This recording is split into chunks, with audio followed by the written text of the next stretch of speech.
जिसकी माया अधीन है, अगर उसकी कृपा आपके ऊपर है तो आपको बैठे बैठे ही सब सुख मिल जाता है।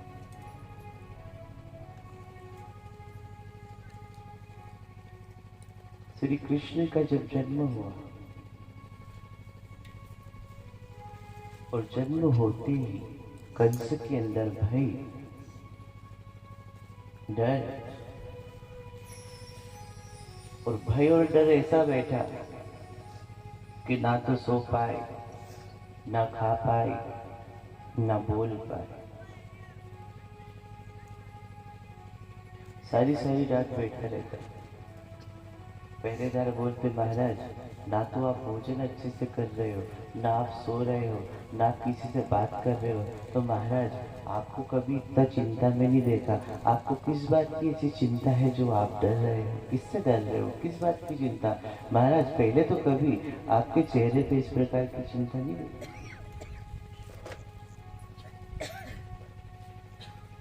फिर भी कंस कह रहा कि मैं किससे डरता हूँ, मैं किसी से नहीं डरता हूँ, मैं किसी की चिंता नहीं करता, मुझे कोई चिंता नहीं है। कि महाराज अगर आपके अंदर चिंता नहीं है तो फिर आप भोजन क्यों नहीं करते हो, आप सोते क्यों नहीं हो, आप सारी रात क्यों जागते रहते हो? इसका कोई तो कारण होगा, क्योंकि जिसके कर्म सही नहीं होते हैं वो हर पग पग पे डरता है।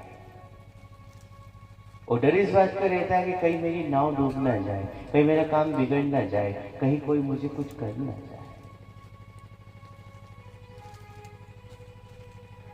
और चिंता किसके अंदर रहती है? यूं देखो तो चिंता सबके अंदर रहती है, पर ऐसे भी कुछ लोग होते हैं जिनके अंदर चिंता नहीं होती, जिसका पूर्ण विश्वास परमात्मा के ऊपर है, जिसने प्रेम हरि से किया है, जिसको भरोसा अपने सदगुरु के ऊपर है, उसके मन में न डर होता है, न चिंता होती है, न लोभ होता है, न मोह होता है, न अहंकार होता है। बस एक बात का विश्वास होता है, समय आने पे देंगे और जब भी दुख आएगा तो मुझे मेरे परमात्मा के सम्मान देंगे।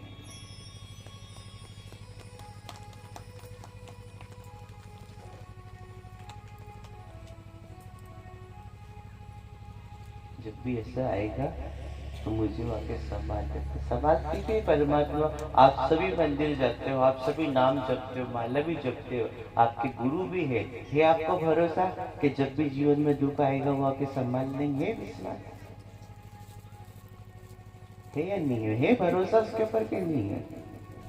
अगर उसके ऊपर भरोसा है, उसका नाम जपते हो, उसकी भक्ति करते हो, तो आज इसे चिंता छोड़ देना, मेरा क्या होगा, मुझे कौन संभालेगा, मेरा कौन साथ देगा। अगर आपके अंदर इस प्रकार की चिंता आती है, उस समय बस एक ही नाम याद रखना, जिसने सबको निभाया, जो सबको चलाता है, जो सबको पालता है, जो सबका साथ देता है, वो आके मुझे संभालेगा। उसने ध्रुव प्रहलाद की भी लाज बचाई है और वो मेरी लाज भी बचाई। नाव डूबी थी मारी जदे भव सागर,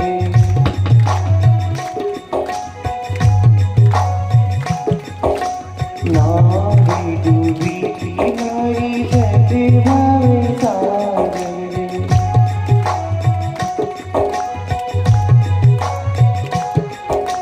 सतगुरु आया मारा की बट बन,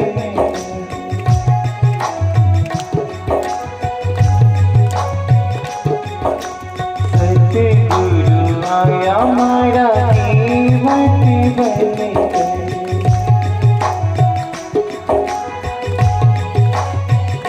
मारी नाव तो ऐसी तीरन लागी,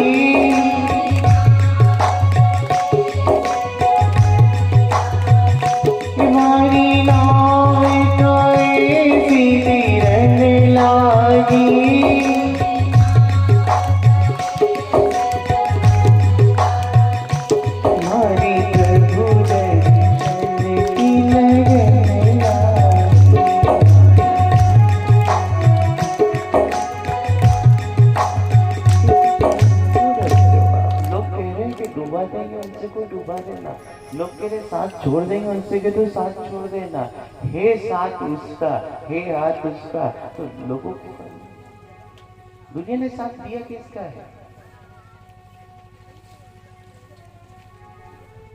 स्वयं भगवान को भी उनके घर से बेघर कर दिया था। राम जी को निकला है ना कि नहीं वनवास? अपने आप गए थे, किसी ने भिजवाया था? किसने भिजवाया था? एक से एक दाग, एक से एक आरोप, एक से बड़ी बदनामी करते गए, लेकिन वो हर उसको सहन करते गए और मुस्कुराते गए और सबको संदेश दिया, तुम तुम्हारे कर्म को कीजिए और मैं मेरे राजकर्म को निभाऊंगा। आप आपके कर्म कीजिए। कोई हंसता है तो उसको बिल्कुल मत रोको कि तू क्यों हंस रहा है। कोई गाली देता है उसको मत कहो तूने गाली क्यों दी। उससे कह दो जिससे तेरे मन को शांति मिले तू वो कार्य को करना और मैं वो काम करूंगा जो मुझे मेरे सदगुरु ने बताया है।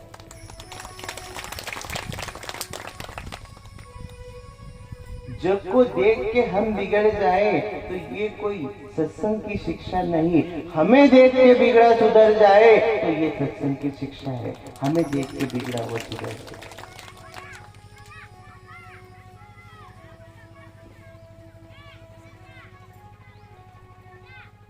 पहरेदार जो थे पूछ रहे महाराज कंस, चिंता तो आपके मन में है, चाहे आप बताओ या आप ना बताओ, पर चिंता आपके अंदर है।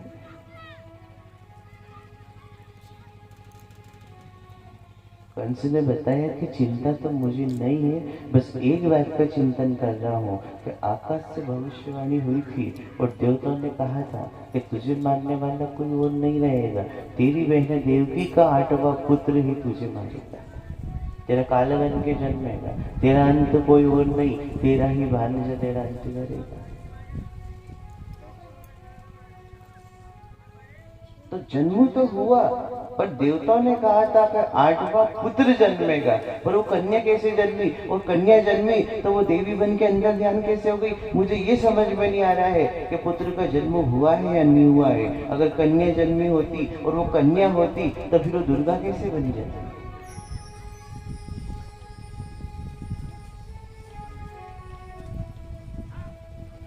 जब तक मैं उसे देख ना लूं, ढूंढ ना लूं, मार ना लूं, जब तक मुझे चिंता सताएगी और तब तक ना मुझे नींद आएगी नहीं।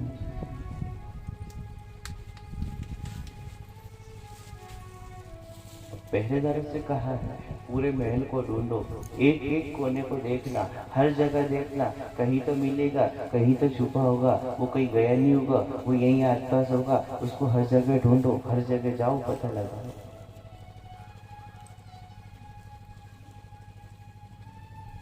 आदेश दे दिए ढूंढो, पर किसको ढूंढो?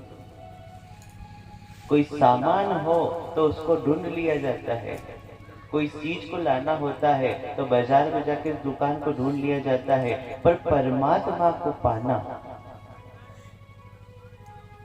और परमात्मा का ढूंढना और परमात्मा का पता लगाना, बड़े बड़े विद्वान, बड़े बड़े संत, बड़े बड़े तपस्वी भी इस चीज का पार नहीं लगा पाए कि वो कहाँ है।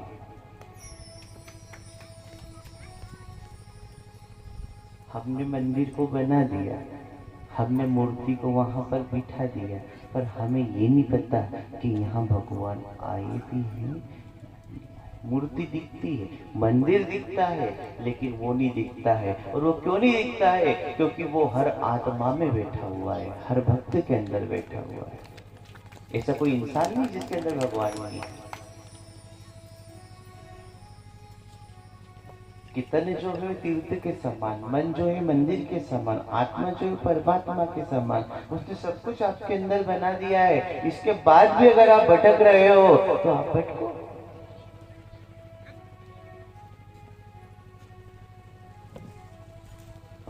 कंस के लिए ढूंढो, गए बेचारे ढूंढने के लिए। राजा ने कहा है ढूंढो तो ढूंढ रहे हैं, देखो तो देख रहे हैं, कोने कोने में देखना, हर जगह पहरेदार देख रहे हैं, लेकिन मिले नहीं। और ऐसा भी नहीं कि भगवान किसी को मिलते नहीं, मिले। जिसने सच्ची भक्ति करी, जिसने लगन लगाई, जिसके मन में स्वार्थ नहीं था, जिसके मन में लालच नहीं था, उसको मिल गए। और हम तो मंदिर भी जाए तो एक बार सोचा छोरा की नौकरी लग जाएगी। किस लिए जाते मंदिर?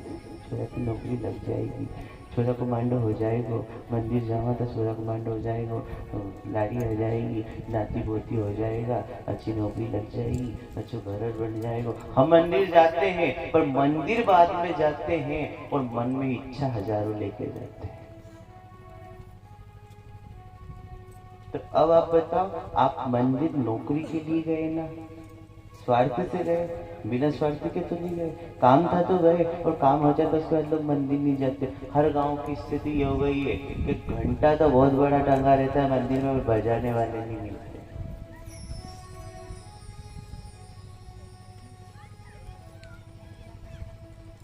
भगवान भी सोचे, घंटे तो खूब अच्छे लगाए हुए, शंख भी रखा है, मंदिर भी रखे हैं, गरुड़ जी भी है, पर बजाने वाले नहीं आते।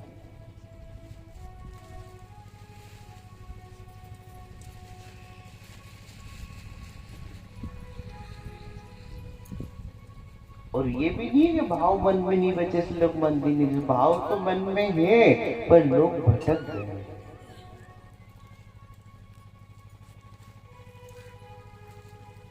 तो पहरेदार जो है वो ढूंढ रहे और कंस कह रहा है कोने कोने में ढूंढना, पूरे महल में देखना, एक एक जगह देखना, छोटी छोटी जगह भी देखना, वो ज्यादा दूर नहीं गया होगा, वो यहीं छुपा होगा। मुझे भरोसा है कि वो यही है और विश्वास है कि देवकी ने 8वें पुत्र को जन्म दिया है।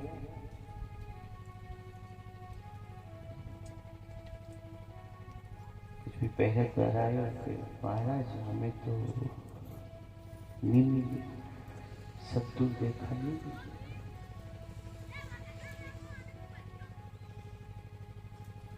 पहरेदार जब भी ढूंढ पाए तो कंस ने बड़े बड़े मायावी को बुलाया, राक्षसों को बुलाया, डाकनों को बुलाया, चुड़ैलों को बुलाया, सब वहां पर आए और पूतना भी वहां आई। और महाराज कंस को चिंता में देखा तो पूतना ने कहा महाराज कोई चिंता हो तो मुझे बताइए, कोई काम हो तो मुझे बताइए, मेरे पास बड़ी विचित्र शक्ति है, मैं किसी का रूप धारण कर सकती हूँ, मैं कहीं भी जा सकती हूँ, जो काम कोई नहीं कर सकता वो काम मैं कर सकती हूँ, मुझे बताइए।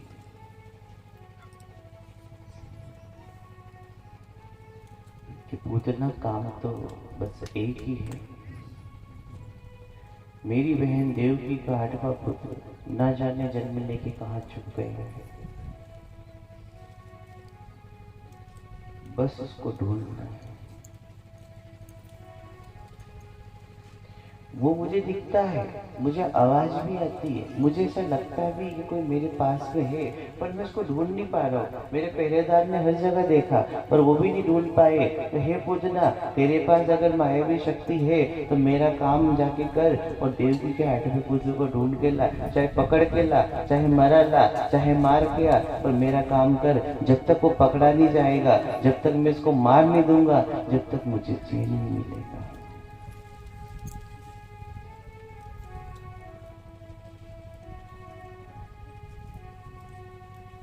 जिस नाम से सबकी मुक्ति होती हो, मूर्ख कंस उसको मारने की सोच रहा है। कि चाहे पकड़ के ला, ढूंढ के ला, कहीं से भी ला। अब पूतना को नहीं पता था कि मैं जिसको ढूंढने जा रही हूँ, जिसको मारने के लिए जा रही हूँ, वो कौन है। ठीक है महाराज, आपने आज्ञा दी है, आपका काम में जाकर करते, चलिए ढूंढने के लिए। गांव गांव में ढूंढ रही है, नदी के किनारे पे ढूंढ रही है, जंगलों में ढूंढ रही है, पेड़ में ढूंढ रही है, पत्तों में ढूंढ रही है, सब तो देख रही है, लेकिन मिल नहीं पा रही। कहाँ होगा, कैसा होगा, कहाँ छुपा होगा, कहाँ गया होगा, हर जगह ढूंढ रही है लेकिन ढूंढ नहीं पा रही। कि भाव से देखो तो हर जगह भगवान है, और भाव अगर अपने मन में नहीं है तो मंदिर में जाके भी बैठे जाओ, वहां पर भगवान को नहीं पा पाओ। कितने लोग तीर्थों में जाते हैं ना, भगवान से मिलने के लिए जाए, कितने लोग जाते हैं तीर्थ करने के लिए। कोई 4 धाम करके आ गया, कोई हर बार मंदिर जाता है, कोई हर बार तीर्थ जाता है, कोई बार बार जाता है। जाते हो आप, लेकिन मिले आपको कभी? आप तीर्थ में भी जाते हो तो वहां पर आपको क्या मिलता है? मंदिर दिखता है, मूर्ति दिखती है लेकिन परमात्मा नहीं। और क्यों नहीं दिखता है? क्योंकि संतों ने पहले ही कह दिया कि कर्म तेरे अच्छे हैं तो किस्मत तेरी दासी है। नियत साफ है तो घर मथुरा है, घर काशी है। नियत को साफ रखो, मन को अच्छा रखो, किसी के प्रति भेदभाव मत रखो, किसी के साथ धोखा मत करो, किसी के साथ कपट मत करो। परमात्मा स्वयं आपको दर्शन देगा।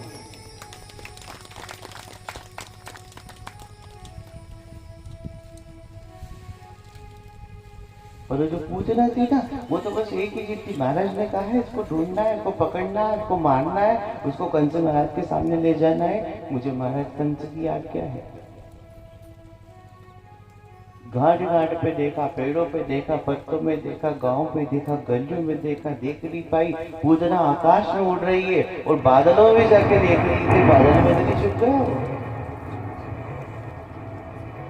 ऊपर गई और वहां पे जाकर देख रही है वो, और भगवान वहां पर भी नहीं दिखे। भटक रही है पूजना, वहां पर भी जब नहीं दिखे।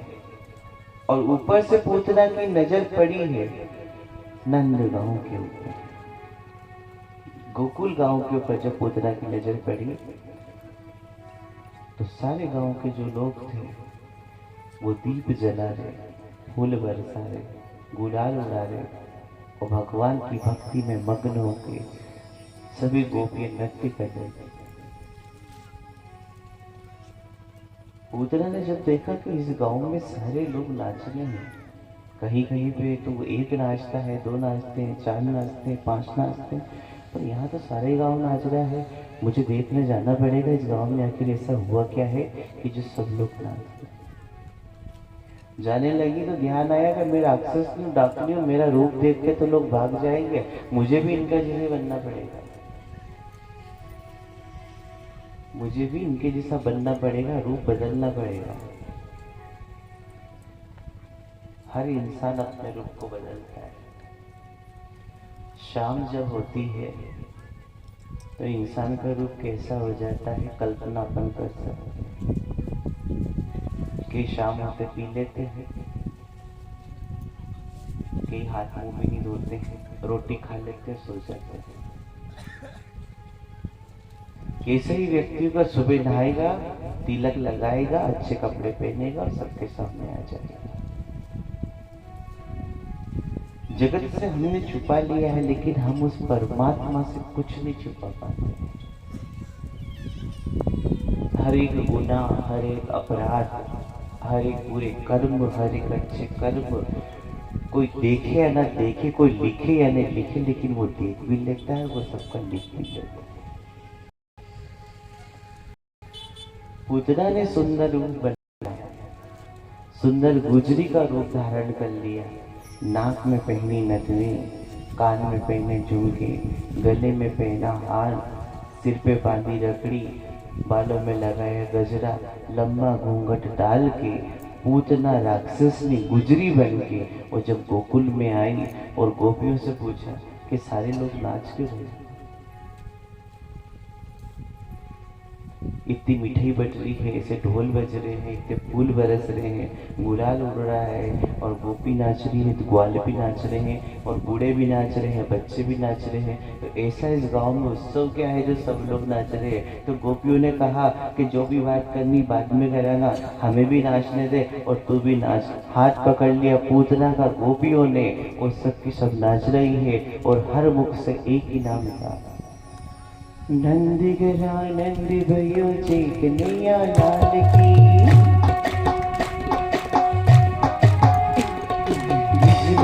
नंदी भयो जी हो नंदी लाल की,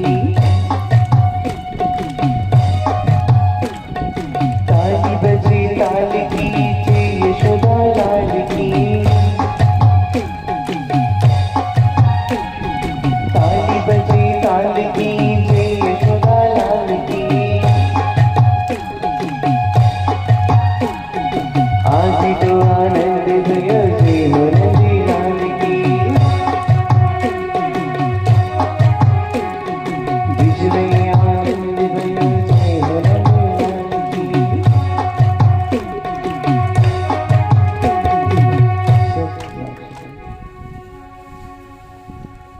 सभी नाच रही है।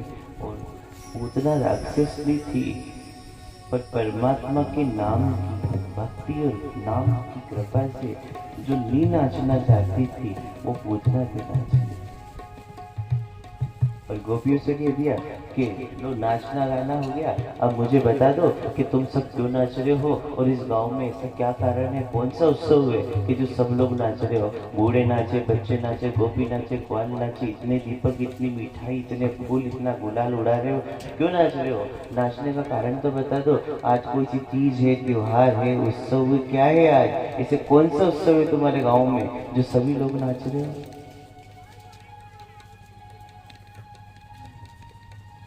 गोपियाँ कह रही कि तू हमारा गांव की नहीं है, अगर हमारा गांव की होती तो ये बात नहीं पूछती। उत्सव की बात कर रही है, आज तो महाउत्सव है। ऐसी खुशी जीवन में हमने कभी नहीं देखी। आनंद ही आनंद हमारे गांव पे बरस रहा है, क्योंकि स्वयं परमानंद हमारे गांव में आ गया है। यशोदा मैया ने ऐसे कान्हा को जन्म दिया है कि एक बार देखो तो नजर हटाने की इच्छा नहीं होती है।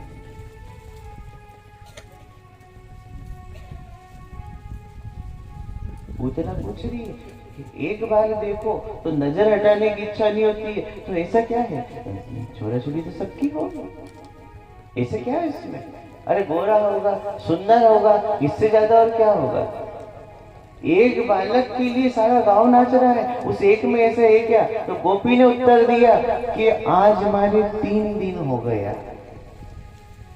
जब से देखियो घर ही नहीं गई नहीं कभी।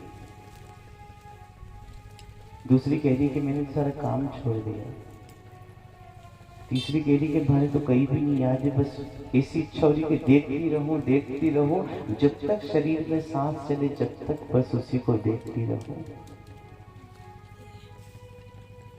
थोड़ी थोड़ी पूतना को शंका भी हुई कि यही तो नहीं है जिसको मैं ढूंढ रही हूँ जगह जगह जा जाके, और कोई होता तो ये सारे गांव के लोग पागल नहीं होते। आई गई हूँ तो मिलना तो पड़ेगा, और मिल जाएगा वो तो, जिस काम के लिए मैं आई हूँ वो काम भी हो जाएगा। गोपियों से कह दिया कि जब ऐसी बात है तो मैं भी दर्शन करना चाहती हूँ, और बहुत दूर से आई हूँ, मेरा गांव बहुत दूर है, और पति को छोड़ के आई हूँ और बच्चे को छोड़ के आई हूँ, तो हे गोपियाँ मुझे भी उसके दर्शन करा दो कि ऐसा क्या है उसमें जिसको देखो तो देखते ही रह जाओ।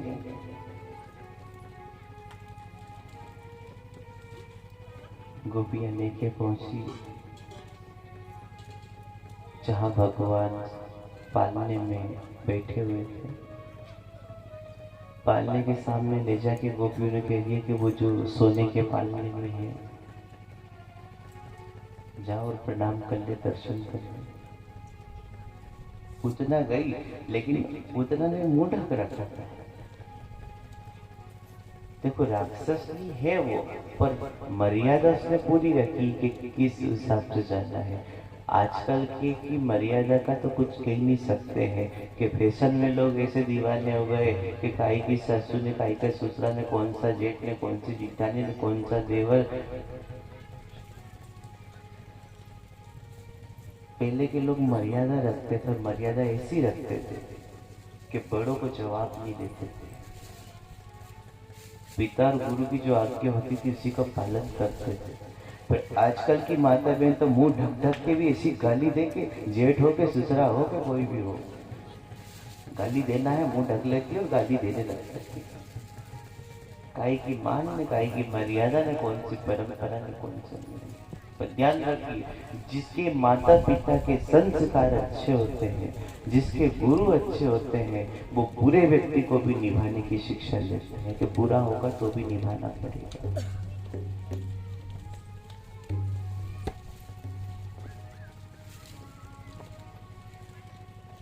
पूतना ने मुंह ढक रखा और गोपियाँ कह रही है मुंडो ढकेगी तो दर्शन कैसे करेगी? मुंडो गांव का को ढक, और कोई मिले तो उसका ढक, पर ये तो भगवान है, ये तो हमारा कान्हा है, इसका मुंह क्या ढकती है? और मुंह ढकेगी तो दर्शन कैसे करेगी? ये घूंघट उठा और सामने भगवान है, उनको देख। तो पूतना कह रही कि मैं तो दर्शन कर लूंगा, पर तुम सब आसपास से हट जाओ, क्योंकि पूतना जानती थी कि ये सब रहेगी तो मैं इसको मारूंगा कैसे। गोपियों से कहते तुम जाओ और अपना काम करो, मैं तो दर्शन भी कर लूंगी, दर्शन करके चली भी जाऊंगी।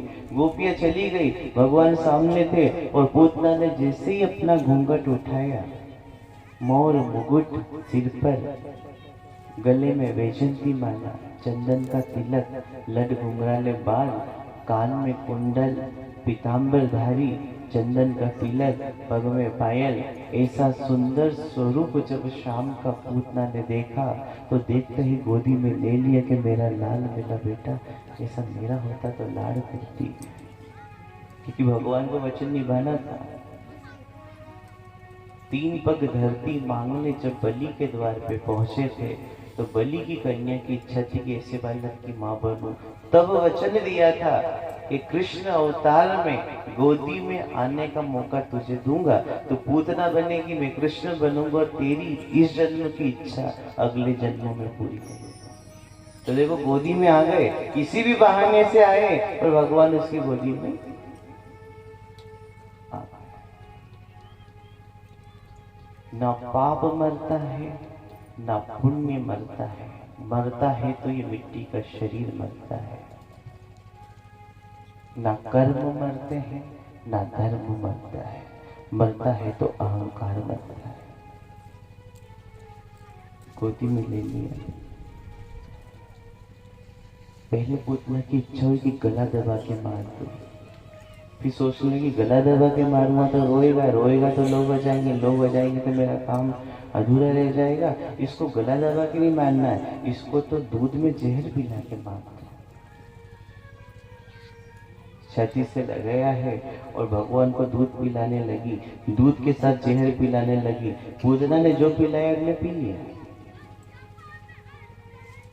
जो पूतना ने देखा है तो मुस्कुरा रहा है। दूसरी बार फिर छाती से लगा के दूध पिलाया, फिर भी मुस्कुरा रहा है। तीसरी बार फिर छाती से लगा के दूध पिलाया, फिर भी मुस्कुरा रहा है। पूतना जान गई कि ये साधारण नहीं है, जिसके ऊपर जहर नहीं चढ़ रहा है वो साधारण नहीं है, इसको तो ले जाना पड़ेगा महाराज के पास में। विशाल राक्षसनी का रूप बना लिया और आकाश में उड़ने लगी।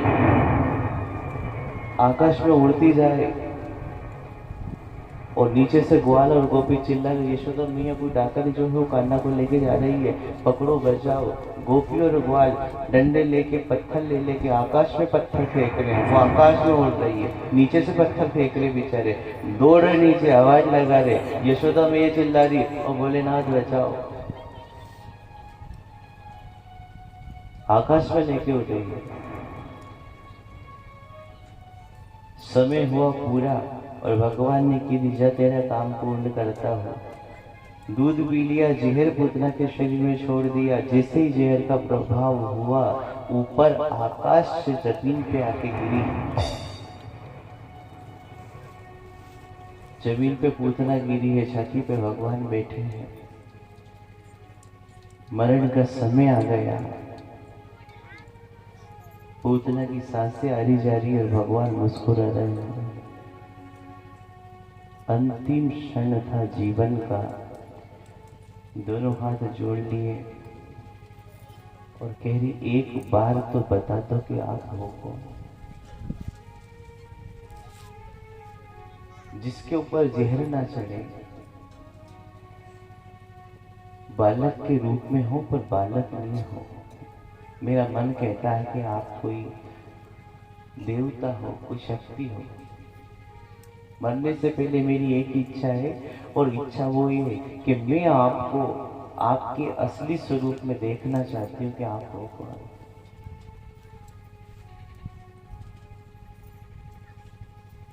बालक से नारायण बने, पूतना को दर्शन दिए कि पूतना मैं बालक नहीं हूँ, मैं मेरा काम करने के लिए आया हूँ। जब जब धरती पे पाप बढ़ता है, किसी न किसी के रूप में मैं जाता रहता हूँ। मैं स्वयं विष्णु हूँ। कि भगवान मैं आपको मारने के लिए आई, मैंने इतना बड़ा पाप कर दिया, इतना बड़ा अपराध कर दिया, आपने मेरी ऐसी मति क्यों करी कि मैं आपको मारने के लिए आई। कि पूतना मती नहीं, जो तेरी इच्छा थी उसको पूरा करना था, और तेरी इच्छा पूरी करने के लिए मुझे लीला करनी थी। 3 पग धरती में जब मैंने तेरे पिता राजा बलि से 3 लोग नाप लिए थे, तब तेरी इच्छा थी कि माँ बनूं, तो देख तूने दूध पिला दिया, तो माँ बनने का तुझे मैंने वचन जो दिया था वो पूरा कर दिया। फिर 3 पग धरती में 3 लोग जब मैंने नाप लिए थे, तब तेरी इच्छा थी कि ऐसा मेरा बेटा हो तो जहर दे के मार दो, तो देख जहर पिलाने की इच्छा भी पूरी कर दी। अब उतना मैं क्या करूं, इच्छा जो तेरी थी वो मैंने पूरी कर दी। जो भक्त इच्छा रखता है उसको पूरा मैं कर देता हूँ।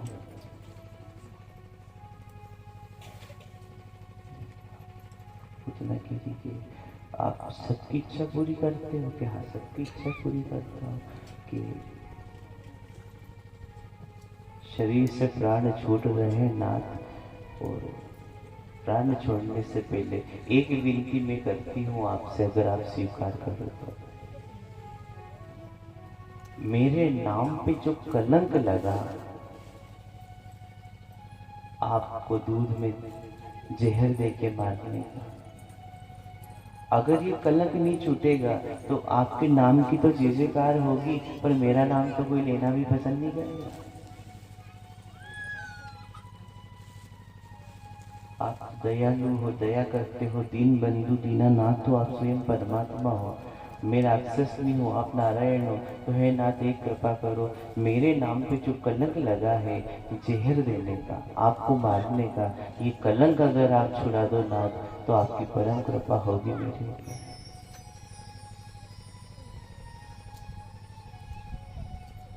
मारने तो मैं आपको आई थी, जहर तो मैंने आपको पिलाया था, मन में इच्छा तो थी कि आपको मार डालूं, पर ना ये कलंक अगर आपने छुड़ा दिया तो मेरा सार्थक होगा, नहीं तो मेरी कलंक लेके मरूंगा तो मेरा नाम कोई नहीं लेगा। कि जब उतना तेरी इच्छा भी मैं पूरी कर देता हूँ, आज से ना कोई तुझे डाकन कहेगा, ना तुझे चुड़ैलन कहेगा, ना तुझे कोई राक्षस कहेगा। आज से जो भी तेरा नाम लेगा, तेरा नाम के आगे मेरी माँ का नाम आएगा। आज से मैं तुझे माँ का स्थान देता हूँ। तूने आधा दूध पिलाया है तो आज से तू मेरी आधी माँ कहलाएगी। एक जन्म देने वाली, एक पालने वाली, और एक दूध में जहर पिलाने वाली। 2.5 अक्षर का मेरा नाम रहेगा और 2.5 मेरी माँ रहेगी। आदि माँ का स्थान मैं तुझको आज से देता हूँ। अब तेरी गिनती न डाकन में न चुड़ैल में होगी, तेरी गिनती मेरी माँ के रूप में होगी। ये पूछना कौन थी? भगवान को दूध पिलाने वाली पूतना का मोक्ष हुआ। यशोदा मैया और नंद राय जी वहां पर पहुंचे। यशोदा मैया देख रही है कि राक्षसी मरी पड़ी है और भगवान कृष्ण खेल रहे हैं उसकी गोदी में। नंद राय जी कह रहे यशोदा, राक्षसनी तो मर गई है, वो जो डाकन उसको मारने आई थी ना, वो राक्षसनी मर चुकी है, अपने कृष्ण को उठा ले और अपने घर लेके चलते, अपना बेटा सुरक्षित है। यशोदा मैं ये कह रही कि नहीं, मैं इसको गोदी में नहीं ले सकती, इसने डाकन का दूध पिया है ना, मैं गोदी में लूं और इसके भीतर से कभी डाकन निकल जाए तो मैं इसको हाथ नहीं लगा सकती। भय जो होता है वो भूत से बड़ा होता है। एक बार मन में किसी चीज का डर बैठ गया ना, आप जीवन में कभी आगे नहीं बढ़ पाओगे, कभी कोई अच्छा काम नहीं कर पाओगे। डर को आप मत रखो, किसी चीज की चिंता है उसको तुरंत समाप्त कर दीजिए। जीवन में आगे बढ़ना है तो गुट गुट के नहीं जीना है। यशोदा जी हो कह रही कि नंद राय जी, मैं इसको गोदी में नहीं लूंगा, इसको गोदी में आप लो और कोई अच्छा सा महात्मा ढूंढो जो इसकी नजर उतार दे।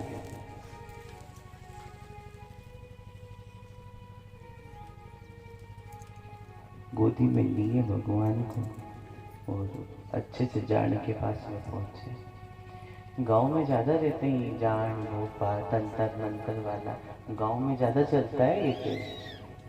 कोई भी काम हो जाती जान का पास चलो और महात्मा का पास चलो, तागादर्शी करा लो, भभूति करवा लो, धागा बनवा लो, झाड़नी फूकनी करवा लो। वो जो आपको झाड़नी फूकनी देता उसको खुद को नहीं रहता है कि मैं कब मरूंगा। ज्यादा अंधविश्वास मत रहो, होता वो है जो उसकी मर्जी होती है। और उस हाथ अगर आपके सिर पे है तो किसी का तंत्र चलता है, न किसी का मंत्र चलता है। यशोदा मैया नंदलाई जी भगवान श्री कृष्ण को लेके पहुंचे हैं साधु महात्मा के पास और जाके कह दिया, महाराज महाराज चोरा के एक डाकन उठा के ले गई थी, आज तो आप तो साधु महाराज हो, ऐसो धागो बना के गला में बांधो कि एक आसपास ना तो डाकन आए, ना भूत आए, ना कोई चुड़ैल आए। ऐसो धागो बना के बांधो आप महाराज को। साधु ने देखते कि मैया इन्हीं थारा छोरा को जन्म ही इसलिए हुआ कि डाकू भूत राक्षस जितने भी है उन सब का अंत करने के लिए इसका जन्म हुआ है। भूत तो रोज आएगा, चुड़ैल तो रोज आएगी, डाकन तो रोज आएगी, धागा बांधो तो भी आएगी और नी बांधो तो भी आएगी, क्योंकि इसने जन्म ही उनका अंत करने के लिए लिया है। तो साधु महाराज मारो छोड़ो बड़ो होएगो तो कोई अच्छा सा नाम तो आप रख दो, आप तो संत हो महाराज हो, कोई अच्छा सा नाम तो बता दो जिससे मैं इसको पुकारूं। साधु ने कह दिया, एक नाम होता तो बता देते, जिसका नाम पूछ रही हो उसके अनंत नाम है, करोड़ों में उसके नाम है, एक नाम नहीं करोड़ों नाम है, कौन सा नाम बताए?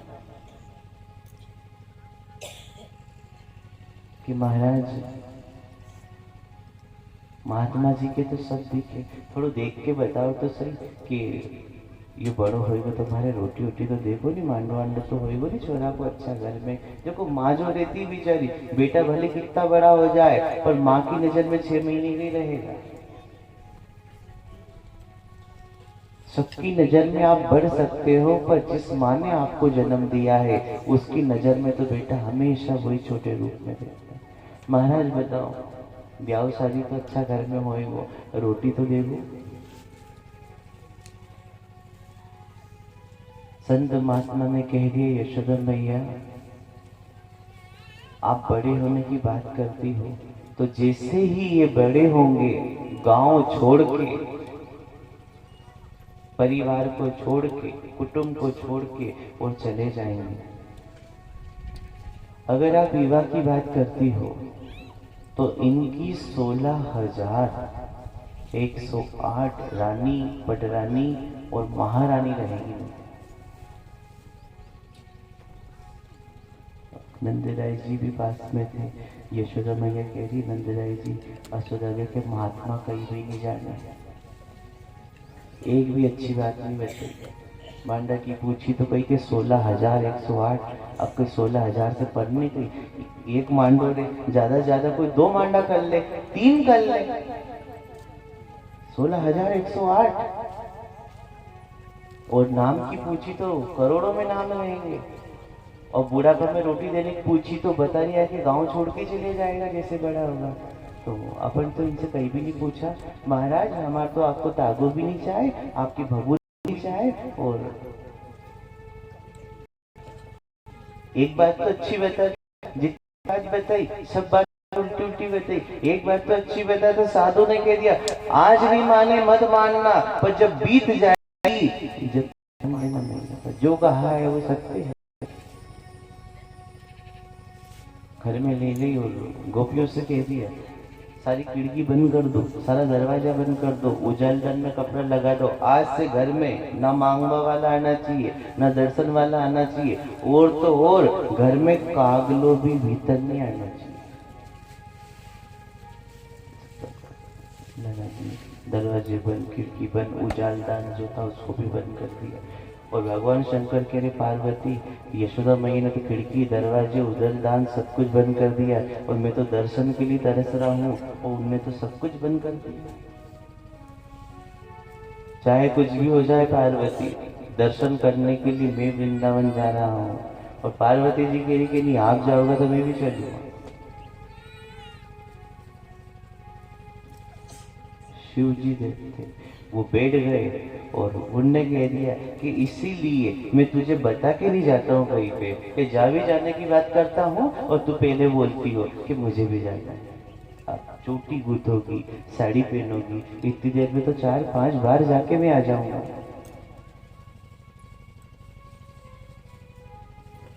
पार्वती जी कह रही ठीक है, आपको जानना है जाओ, पर ध्यान रखो जो लोग अपनी 7 फेरा की कदर नहीं करे उनका कर्म में फोड़ा ही फोड़ा करे। जाओ आप, मारे छोड़ के जा रहे हो, काम नहीं होएगा, आपको ध्यान रखना। शिव जी जब वहां से चले, यमुना घाट पे आए, शिव से साधु का रूप बनाया, जोगी का रूप बना लिया, हाथ में कमंडल ले लिया और गोकुल की गली में पहुंचे हैं और वहां जाके आवाज लगाई, दर्शन करा दो, जोगी आया है, साधु आया है, सन्यासी आया है। गोपियों ने सुनी तो यशोदा मैया को बताया, मैया आज हमारे गांव में एक जोगी आया है, साधु आया है, महात्मा आया है। यशोदा मैया कह रही कितना ही आए, कितना ही चिल्लाए, कितना ही दरवाजा बजाए, ना खिड़की खोलनी है ना दरवाजा खोलना है, कहीं मालूम जोगी है, ना जाने भूत है, ना जाने चुड़ैल है। वो भी गुजरी बन के आई थी एक राक्षसनी। जोगी आए, महात्मा आए, साधु आए, डाकू आए, कोई भी आए, खिड़की दरवाजा नहीं खोलना। घर घर गए, आवाज लगाई, यशोदा जी के द्वार पे जाके भगवान बैठ गए। यशोदा दरवाजा खोलो, जोगी आया है, साधु आया है, महात्मा आया है, संत आया है। नहीं, गोपियां कह रही कि भैया भले घर में बताने दो, पर बेचारा संत कैसा भी है, साधु कैसे भी है, द्वार पे अगर आते हैं तो कम से कम भिक्षा तो देना ही चाहिए। एक थाल में भिक्षा ली और द्वार पे गोपियां पहुंची कि महाराज ये आपकी भिक्षा रखी है, आप जब जाओ तो इसको लेके जाना। शिव जी ने मना कर दिया कि ना मैं मांगने वाला हूं, मैं तो दर्शन करने आया हूँ और यहाँ पर जिस बालक ने जन्म लिया है मैंने चर्चे सुने उसके दर्शन मुझे करा दो, वो दर्शन हो जाएंगे तो मैं चला जाऊंगा। मैं ना दान लेने आया हूँ, ना मैं भिक्षा लेने आया हूँ, ना मैं जोगी हूँ, ना मैं महात्मा हूँ, दर्शन करने के लिए आया हूँ। तो यशोदा से कहो कि जाके दर्शन करें।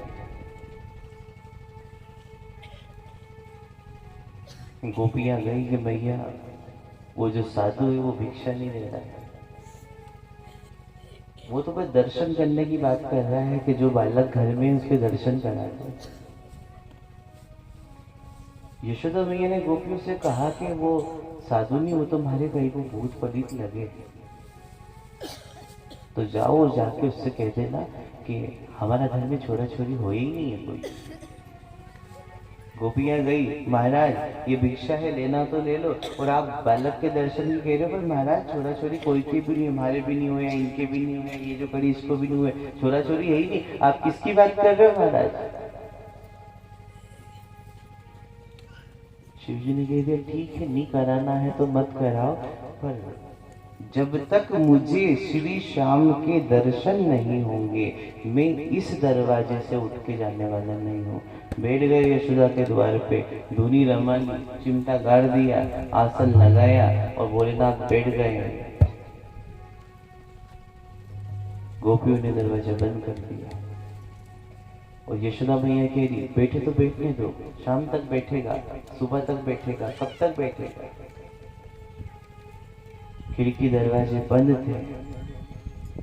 एक दिन बीत गया, 2 दिन बीत गए, 3 दिन बीत गए। भगवान शिव ने प्रार्थना करी कि हे भगवान कृष्ण, मैं कैलाश पर्वत से आपके गांव में आया और 3 दिन मुझे बैठे बैठे हो गए आपके घर के सामने।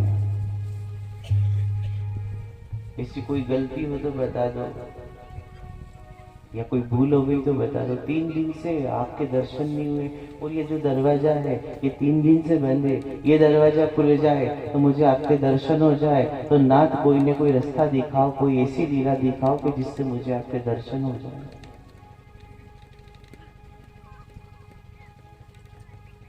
भगवान जो कृष्ण थे उनने कहा कि आप तो देवों के देव महादेव हो, और देव के देव महादेव होके एक दरवाजा नहीं खुलवा पा रहे हो आप।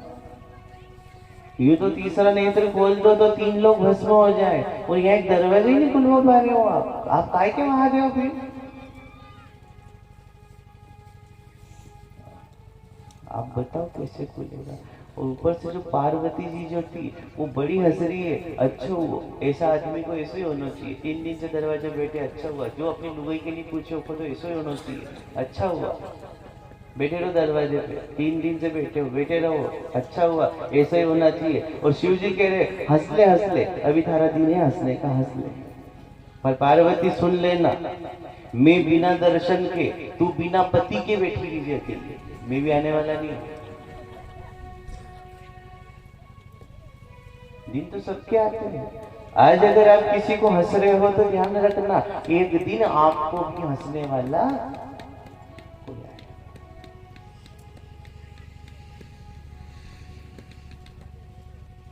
शिव जी कहने के बाद अब आप ही बताओ कि आपके दर्शन मुझे कैसे होंगे?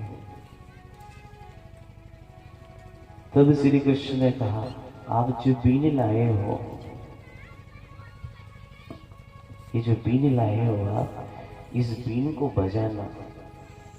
आप बीन बजाने का नाटक करना, मैं रोने का नाटक करूँगा।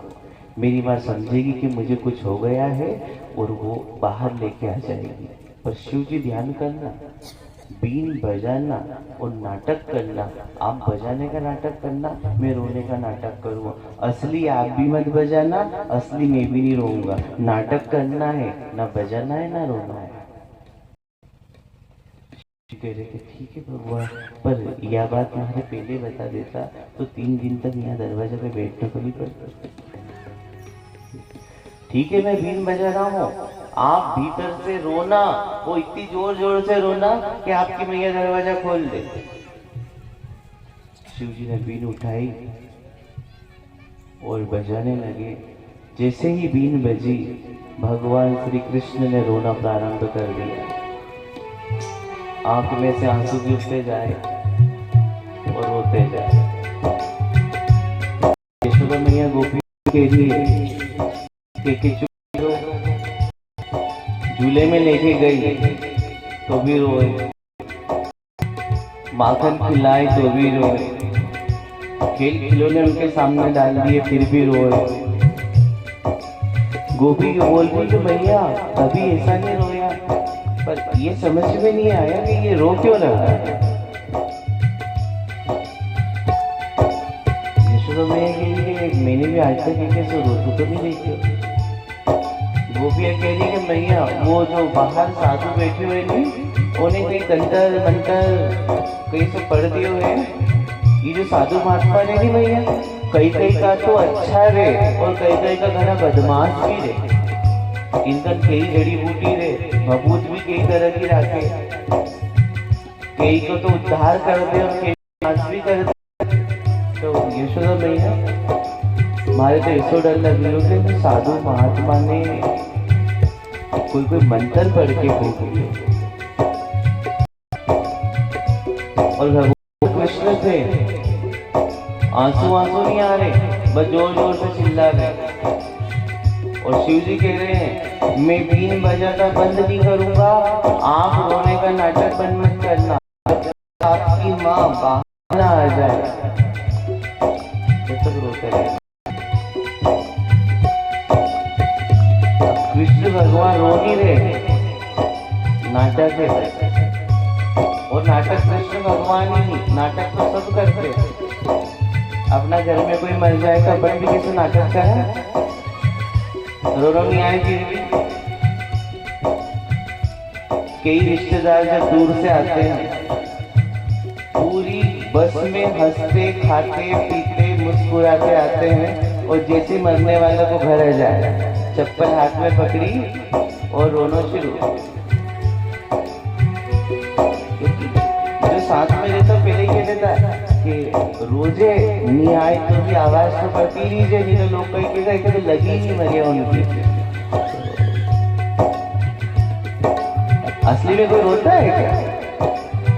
जिंदे आदमी को आके कोई पूछता नहीं है, और जब खबर लग जाए कि मर गया तो लंबा लंबा मुंह ढक ढक के जो माता बहनें रोने लगती है तो पूरा गांव इकट्ठा हो जाए, इतनी जोर से रोती है। और रोते रोते कहती जी जी री क्यों चली गई री। जाना तो है, जीजी जब जिंदी थी तो किसी ने नहीं पूछा कि रोटी खा ले, पानी पी ले।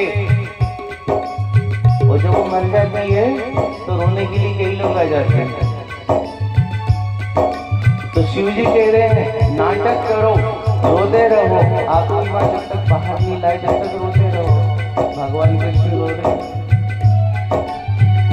यशोदा मैया ने गोदी में उठाया, दरवाजे पे पहुंची, दरवाजे को खोल दिया और शिव जी के सामने खड़ी हो गई और कहते हो महाराज ये आपकी बीच बीच बंद करो। और आपने जो भी मंत्र पढ़ के फूका है मेरे बेटे के ऊपर, इसका रोना आप बंद करो। और देखो कब से बेचारा रो रहा है, और जब से आप बीन बजा रहे हो जब से रो रहा है महाराज, और ऐसा आज तक कभी नहीं हुआ। और आप अपनी बीन बंद करो और आप यहाँ से महाराज जाओ। शिव जी के सामने जब भगवान कृष्ण आए तो प्रभु के श्री चरणों में नमन किया, प्रणाम किया कि हे मोर मुकुट वाले, आपकी इस छवि के दर्शन करने के लिए मुझे कैलाश से आना पड़ा। प्रणाम किया और यशोदा मैया जो थी बार बार शिव जी से बोल रही, ओ महाराज जाओ यहाँ से, निकलो यहाँ से, और आज के बाद मत आना। कोई भी साधु और संत जब किसी गांव में आता है तो ना तो वो किसी की जमीन लेके जाता है, ना वो किसी का धन लेके जाता है। सच्चा हमेशा सबको शुभ आशीर्वाद देके जाता है। जिसको ज्ञान नहीं होता उसको ज्ञान देके जाता है, जिसके अंदर प्रेम नहीं होता उसके अंदर प्रेम जगा के जाता है, प्रभु के प्रति प्रीत बढ़ा के जाता है, जीवन में हर सुख दुख में लड़ने की शिक्षा देके।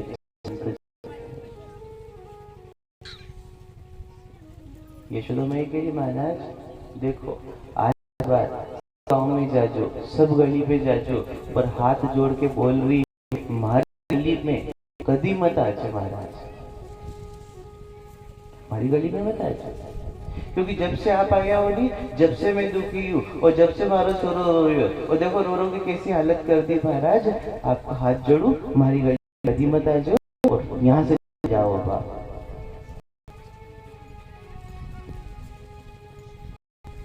दरवाजे पे कोई भी आई, कैसा भी आई, उससे ये मत कहना कि आप जाओ, आप निकलो और अब मत आना।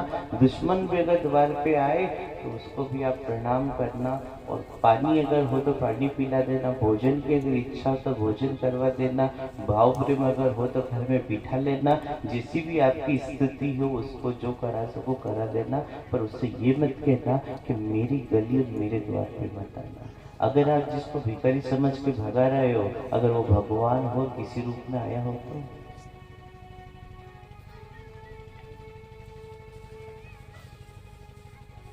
यशोदा मैया की बात सुनकर शिव जी मुस्कुरा रहे और कह रहे कि मैया इतना गुस्सा क्यों कर रही है, मैं कोई डाकू भूत थोड़ी ना हूँ, मैं तो संत हूँ, मैं तो साधु हूँ, और साधु को भगाना नहीं चाहिए। साधु तो किस्मत वाले वो लोग होते हैं जिन घर और गांव पे संत महात्मा के चरण पड़ते। पापी तो गली के ही आते ही जाते हैं, रिश्तेदार के ही हो जाते हैं, पर कहाँ ऐसे भाग्य गुरु घर आ जाए। भैया तो भगा क्यों चिढ़ रही है, तू गुस्सा क्यों कर रही है तू? तो यशोदा मेरी महाराज आपके नहीं आते, कल हमारा गांव में एक डाकन गुजर गई थी, उठा के आसमान ले गई, वो तो भलो करे हमारा भोलेनाथ को जितना सोना की बचाए, भलो करे भोलेनाथ की दया नहीं तो बटन तुम्हारे छोरा के खा जाती। अब भोलेनाथ ही सामने गया है, भोलेनाथ से झगड़ा भी भोलेनाथ कर रही है और बड़ाई भी भोलेनाथ की कर रही है। पर नहीं पता कि जिन मैं बात कर रही हूँ वो स्वयं भोलेनाथ ही है। इन आंखों से देखोगे तो ना ज्ञान देख पाओगे, ना परमात्मा देख पाओगे। अंतर आत्मा से देखोगे तो हर घड़ी हर जगह वही वो दिखेगा।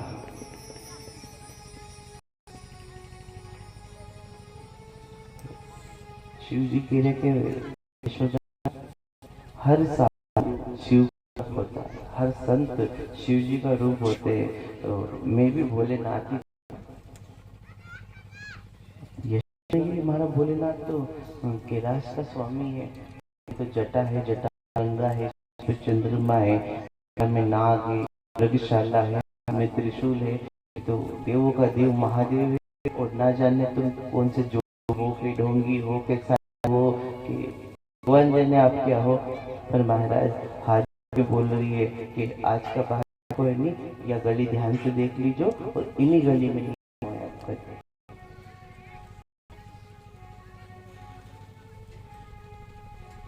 शिव जी कह रहे हैं कि ठीक है भगा लिए जाता हूँ, पर याद रखना मैं जाऊंगा तो तू पछताएगी जरूर और रोएगी भी जरूर।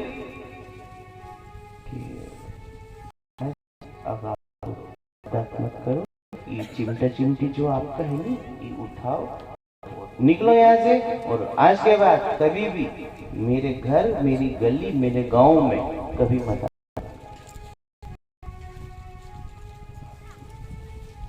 चिमटे कमंडल उठा लिया और कह दिया तेरा कल्याण हो। देखो जो भगारी तो भी क्या देखे गए आखिरी में आशीर्वाद के माई तेरा तो कल्याण हो। आप भगवान की भक्ति करो या ना करो पर वो कृपा जरूर करे। आप संत को मानो या ना मानो लेकिन वो उसका आशीर्वाद जरूर देगा। माँ की सेवा नहीं भी करोगे तो भी आज से आपको आशीर्वाद देके जाएगी। पिता का मान नहीं रखोगे जब भी वो आपको आशीर्वाद देगा। गुरु को नहीं भी मानोगे जब भी वो जाते जाते आपको आशीर्वाद ही देके जाएगा। शिव जी जब वहां से गए, यशोदा मैया कही पाप कटियो, ना जाने कहां से साधु आयो तो और गयो। पर जब जैसे ही नजर नीचे पड़ी जहां खड़े थे वो, जब वहां नजर पड़ी कंकु का बगलिया बील फूल जब नीचे देखे तो चरण को देख के समझ गई कि ना तो ये साधु था ना ही ये संत था। सारे जीवन मैंने जिसकी सेवा करी आज ये भोलेनाथ मेरे घर आए, पर मैं बूढ़ी किस्मत की जो पहचान ही नहीं पाई। चरण पे सिर रख दिया, आंख में से आंसू गिरे और रो के शिव जी से प्रार्थना करी कि ऐसा पतो होतो तो धोख दे लेती, पहले मालूम पड़तो तो पाँव पकड़ लेती, पहले जान जाती तो अच्छा भोजन करा के खिलाती, पहले जान जाती तो आरती उतार देती। बेटा का प्रेम में ऐसी पागल हुई कि मैं तुम्हारा नाथ के भी पहचान नहीं पाई। अब बाद में रोने से, बाद में पछताने से क्या है। आप हर चीज को बार बार पकड़ सकते हो, पर जो समय आपका बीत गया है उसको आप नहीं पकड़ सकते। जो उम्र चली गई है उसको आप नहीं ला सकते। जो शुभ अवसर चला गया है आप उसको नहीं ला सकते। किसी के भाव में उसने हिम्मत करी, ये पानी लगवा दिया। जितनी ताकत थी सालों से प्रार्थना कर करके, सालों से चक्कर काट काट के, बस एक इच्छा थी एक बार मेरे गांव में आ जाओ गुरुजी, एक बार मेरे गांव में आ जाओ, टूटी फूटी गरीब की कथा कर दो, एक बार मेरे गांव में आ जाओ। 6-7 साल बाद तेरी इस माँ की भक्ति पूरी, आज भगवान ने कृपा करी। अब हमारा सौभाग्य है तो हम सुन लेंगे, और अगर हमारा सौभाग्य ही नहीं दिया मालिक ने तो कोई क्या करे।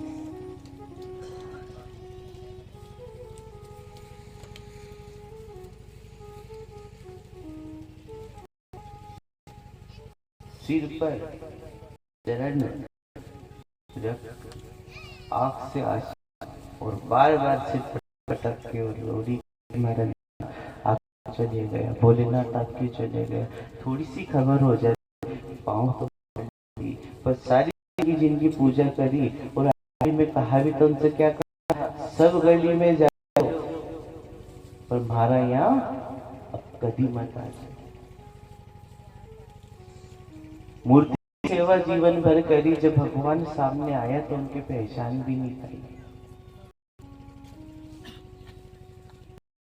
और आंसू गिरे। शिव जी ने कह दिया था कि हर साधु, हर संत, हर सन्यासी शिव का रूप होता है। जो गुरु की सच्ची भक्ति करते हैं उनको भगवान शिव की प्राप्ति हो जाती है। वो जो शिव जी की भक्ति करते हैं उनको समृद्ध गुरु की प्राप्ति हो जाती है। गुरु भी कोई होती है, संत भगवान शिव का रूप होते हैं। इसलिए कहते हैं गुरु ही ब्रह्मा है, गुरु ही विष्णु है, गुरु ही महेश्वर, गुरु ही साक्षात पर ब्रह्म में श्री गुरुवे नमः। जो सच्ची आत्मा गुरु की भक्ति करता है उसको शिव के रूप में भी सद्गुरु मिल जाते हैं, ब्रह्मा के रूप में भी मिल जाते हैं, विष्णु के रूप में भी मिल जाते हैं। जब शिष्य पर कोई संकट आता है तो शिव बन के सद्गुरु खड़े होते हैं। जब शिष्य के ऊपर किसी चीज की कमी आती है तो विष्णु बन के सद्गुरु खड़े होते हैं। जब शिष्य को कोई अज्ञानी लोग सताते हैं तो ब्रह्मा बन के सद्गुरु आ जाते हैं। इसलिए शास्त्र और विद्वान ने कहा है गुरु गोविंद दोई खड़े, काल लागू पाए बल्लभ गुरु दिए आपकी। जो ज्ञान से गोविंद दियो बताए कि ज्ञान नहीं देते तो मैं भक्ति नहीं कर पाती, और भक्ति नहीं कर पाते तो परमात्मा को समझ नहीं पाते।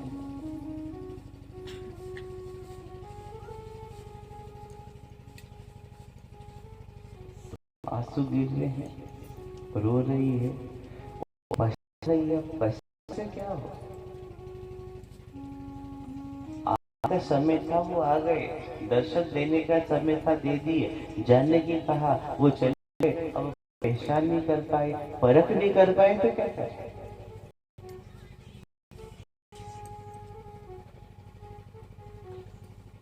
आंसू गिर रहे हैं, रो रही है, विनती कर रही है, प्रार्थना कर रही है।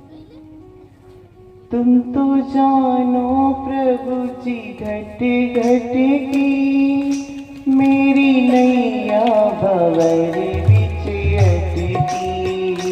तुम तो जानो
आंसू थे और आंसू एक ही बात के थे कि ना जाने अब दर्शन होगा कि नहीं।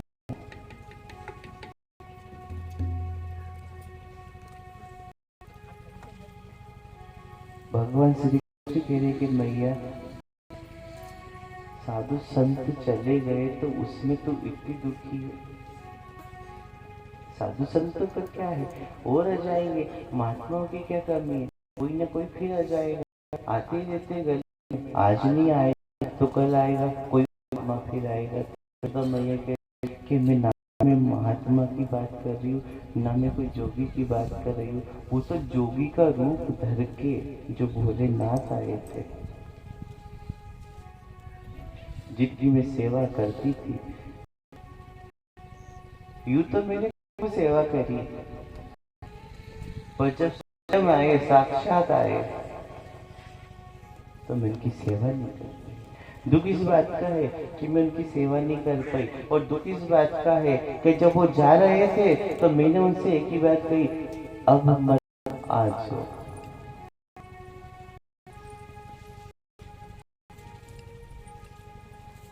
और भगवान कह रहे कि भैया तू चिंता मत कर, साधु महात्मा है और आएंगे, तू घबरा मत, तू चिंता मत कर, वो आएगा।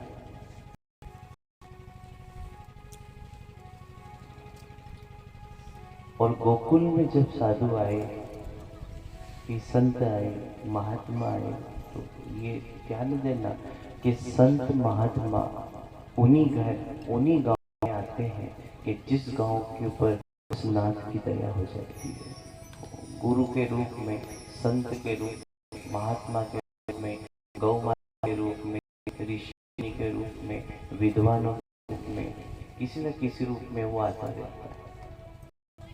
ये बात सत्य है, जिसकी आस होती है उसका विश्वास होता है, और जिसको विश्वास होता है प्रभु जरूर देते हैं। आप ये आंख नहीं देख पाए तो क्या करें, ये तो है।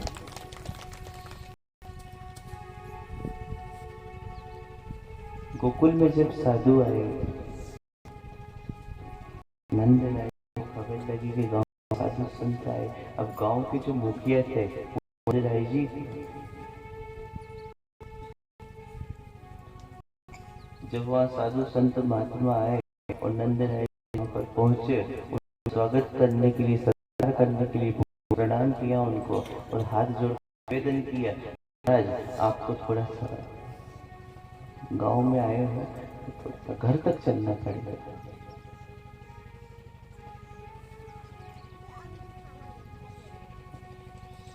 संत कह रहे कि नंद राय जी, समय का, पवन का और साधु का ना घर होता है, ना कोई बार होता है। आपने प्रणाम किया, हमने स्वीकार किया, आपने नमन किया, हमने आशीर्वाद दिया, पर देखो नंद राय जी, हम साधु संत हैं, हम किसी के घर नहीं जा सकते।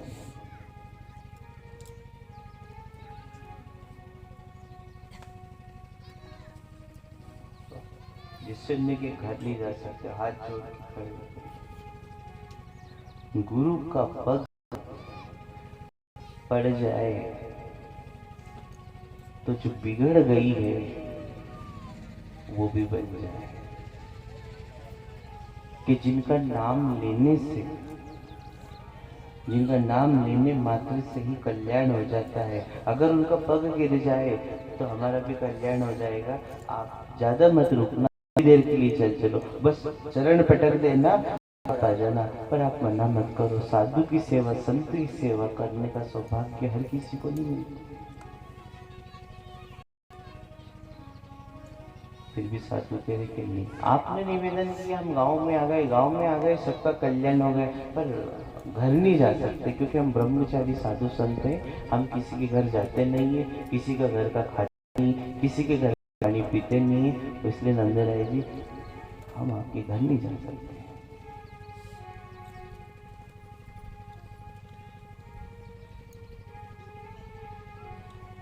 नंद नंदराय जी घर चले गए और यशोदा मैया का यशोदा गांव में साधु महात्मा आए।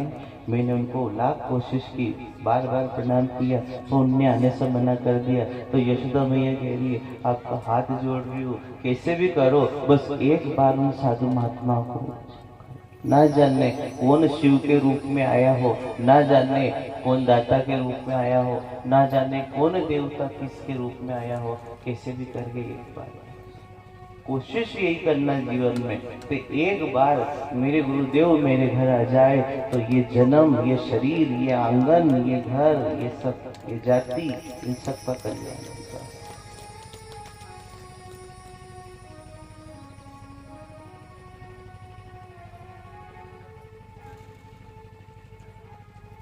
नंदराय जी गए और कह दिए कि गुरुदेव कृपा तो करनी पड़ेगी, आप ब्रह्मचारी हो, आप भोजन नहीं करोगे, आप मत, पानी भी नहीं पियोगे, मत पीना, बस एक बार आंगन में आपका चरण पड़ेगा, हमारा तो कल्याण हो जाएगा।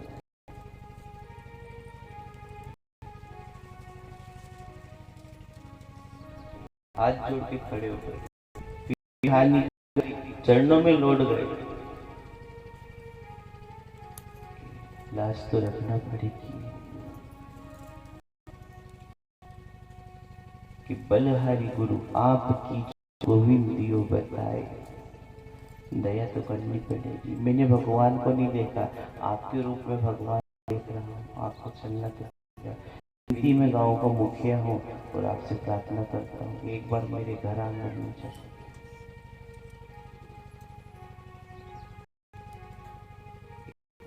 बार बार विनती कर रहे हो, लगा तो सही पर ध्यान रहे हो, भोजन नहीं करा, पानी भी नहीं पिए, चल चलेंगे आप जिद कर रहे हैं।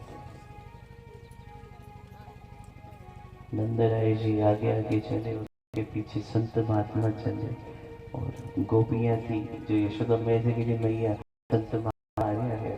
तो यशोदा मैया ने थाली सजा ली और दरवाजे पे बिछा दिए और गोपियों से सब दूर दीपक जलाना, सभी दूर स्वागत की तैयारी रखना। देखो पावना जो है उनकी सेवा को मौका तो घड़ी घड़ी मिलेगा।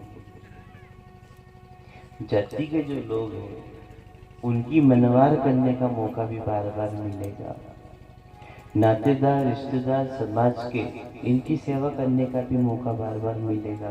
पर गुरु की सेवा करने का मौका किस्मत से मिलता है, जीवन में एक बार मिलता है, दोबारा मिले ना मिले। ये अवसर है तो कोई कभी ले जाए, हर जगह देना, हर जगह विचार और संतों का करना।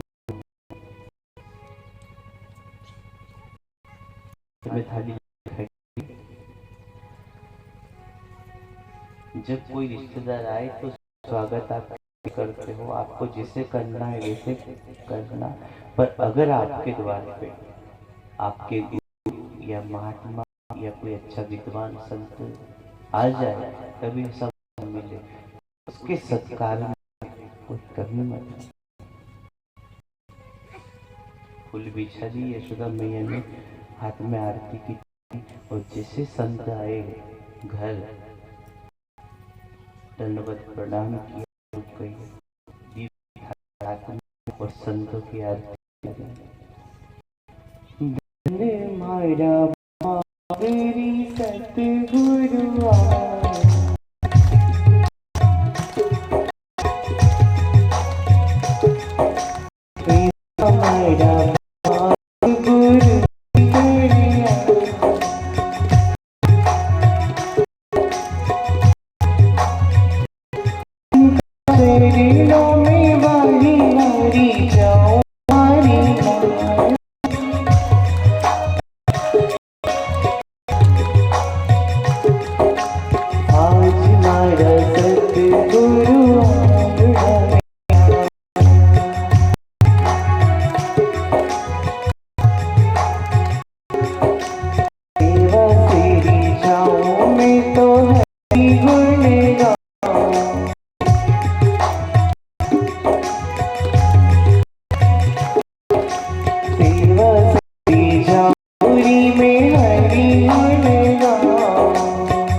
क्योंकि यशोदा मैया पे बीत गई थी, और जिसके ऊपर बीत जाती है वो पूरे जीवन भर याद रखता है। सभी संतों से कह रही है कि आप सब शिव जी के स्वरूप हो, आप ब्रह्मा जी के रूप हो, आप सब विष्णु के रूप हो, और मैं नहीं जानती हूँ कि मेरा भोलेनाथ किसके रूप में है, पर आप सभी संतों में मैं शिव को देखती हूँ। आप घर विराज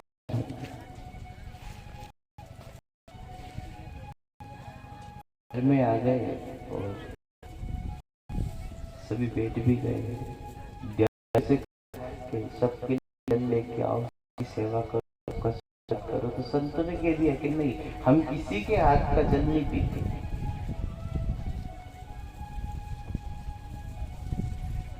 हम किसी के हाथ का भोग करते हैं।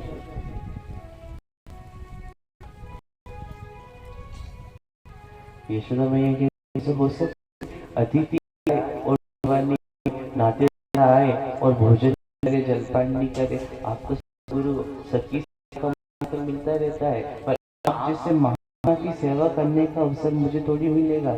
आप आए हो तो थोड़ा बहुत तो भोजन सत्कार प्रसाद आपको करना ही पड़ेगा, ये अवसर नहीं मिलेगा। जैसा भी है थोड़ा सा कर लेना, कुछ तो आप ले ही लेना।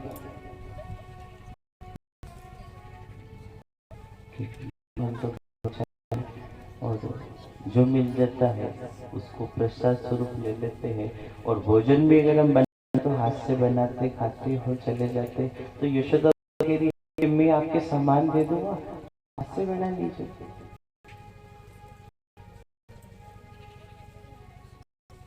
हाथ जोड़ के कह रही है कि देखो सब बात में नट जा जो, पर यूं मत कीजो कि भोजन मिलता था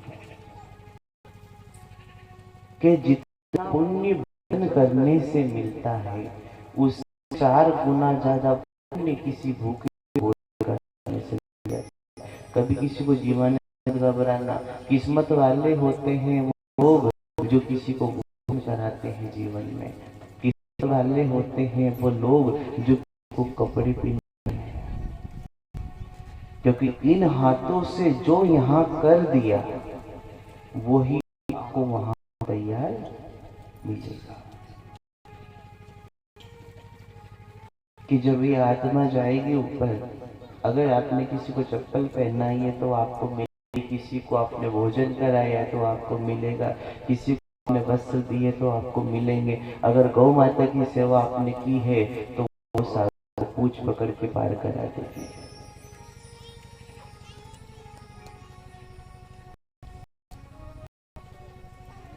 लेकिन महाराज नरजी मत, ये अवसर नहीं मिलेगा, ये ऐसा मौका क्या मिलेगा। इस घर में आज हर संत महात्मा बैठे, पता जी दिन आए या ना आए। एक दिन आया था कि भोलेनाथ साधु बन के आए थे, पर मेरी बेंडी पहचान ही नहीं पाई।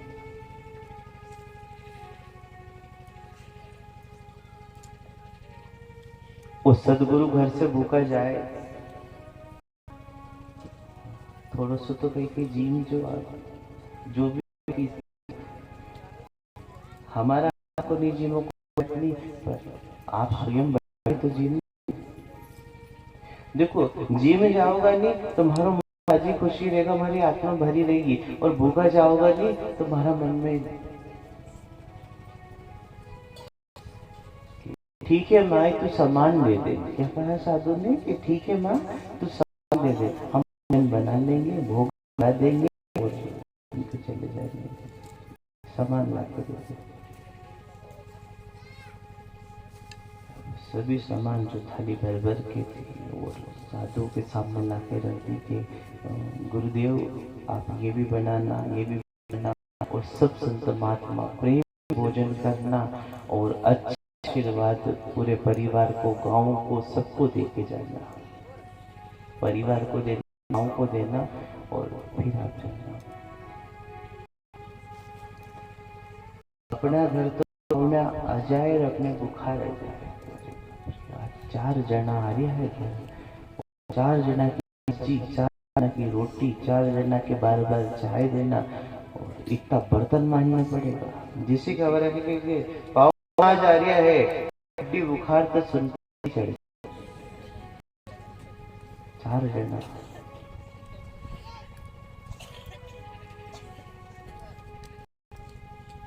भजन भोजन और कुछ भक्ति में कर पाओ या नहीं कर पाओ, पर भजन करना और बना के किसी को भोजन कराना, ये सबसे बड़ी भक्ति उस परमात्मा की।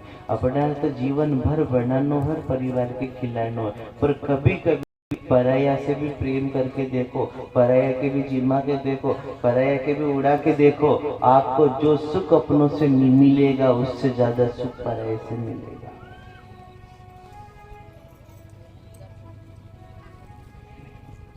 अब थाली भर भर के रख दी और कह दे के गुरुदेव आप सब बनाओ, अच्छा भोजन बनाओ और जीमो, भोग लगाओ भगवान के, और जीन चूट के आशीर्वाद देने आप